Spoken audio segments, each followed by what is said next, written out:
Les jouets Playmobil m'ont toujours semblé comme la version plus limitée et beaucoup moins axée sur la créativité de ses compétiteurs Lego. Eh bien, leur adaptation au cinéma n'y fait pas exception.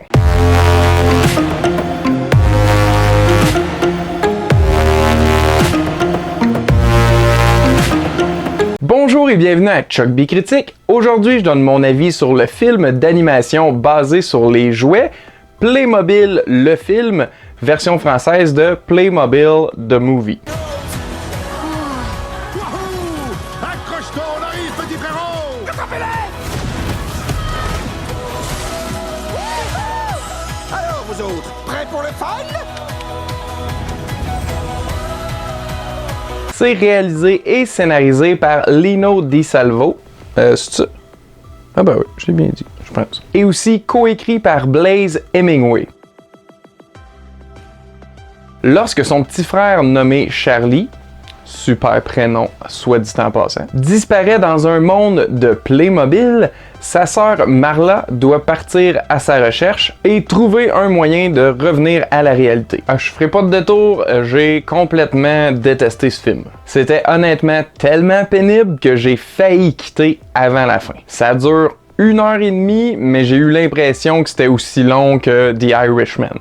C'est exactement ce qu'on craignait que le film de Lego allait être avant de le voir, c'est-à-dire une longue publicité sans originalité ni créativité. Que ce soit par l'histoire qui fait aucun sens ou l'animation qui est fortement générique, tout est très ordinaire dans ce film inintéressant. Il y a une blague au tout début du film où le personnage principal ne peut plier les jambes puisque les Playmobil étaient en effet limités dans cette partie. Ça compliquait le simple fait de marcher et j'ai trouvé ça quand même drôle. Eh bien, cette idée est malheureusement abandonnée quelques secondes plus tard. En effet, dans le film, tous les personnages sont complètement capables de bouger leurs membres de façon fluide. Donc c'était juste une blague, aucune conséquence dans l'univers. Ça aurait pu être au contraire beaucoup plus comique visuellement d'appliquer cette limitation à tous les personnages. Mais bon, le film est rempli d'opportunités inexplorées comme celle-ci. Entre autres, les deux jeunes acteurs principaux sont très talentueux habituellement, mais ont été sous-utilisés à mon avis. Il s'agit de Gabriel Bateman et de Anna Taylor-Joy. La voix de doublage française pour le personnage de Dell est interprétée par Kad Merad.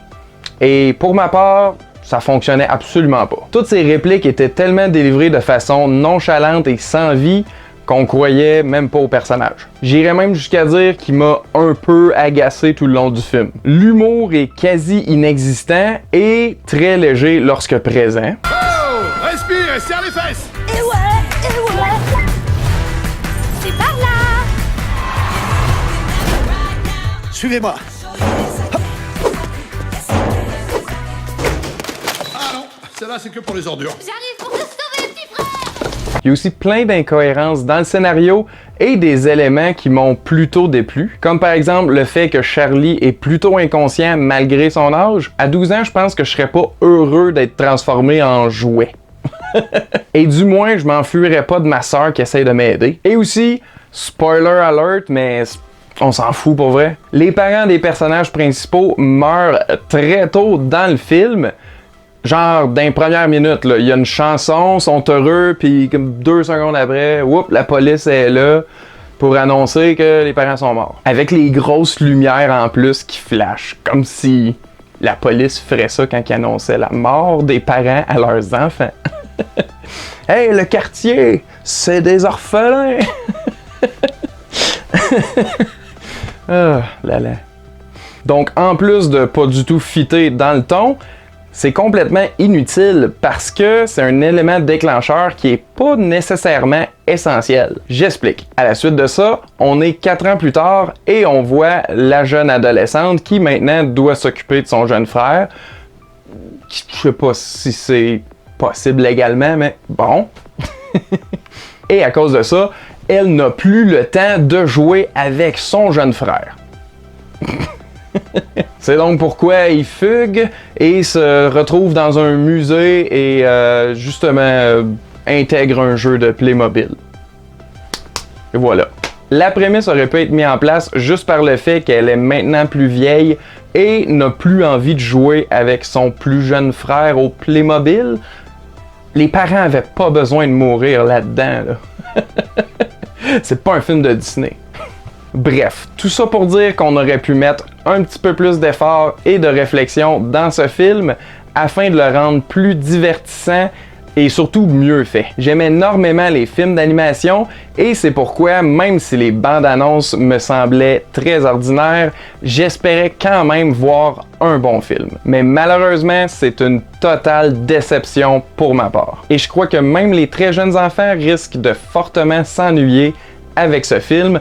Donc, les parents, évitez ça, restez le plus loin de ce film-là. Dans mon temps, ce genre de film-là aurait sorti direct en DVD. Je pense même que je viens de trouver mon pire film de 2019. Quoique, l'année est pas finie. Donc, ma note pour Playmobil, le film, version française de Playmobil The Movie, est de 1 gars et demi qui connaît rien sur 5, 1.5 sur 5. Bien mérité. Avant de finir, j'aimerais savoir, c'est quoi le film d'animation qui vous a le plus déçu? Moi, c'est Sausage Party avec Seth Rogen. Tous les ingrédients étaient là pour faire une super bonne comédie. J'ai ri 3 fois maximum dans le film. Super ordinaire. Ça se base juste sur le fait de « Ah, ça va être vulgaire, ça va être drôle », mais non, ça prend un peu plus que ça.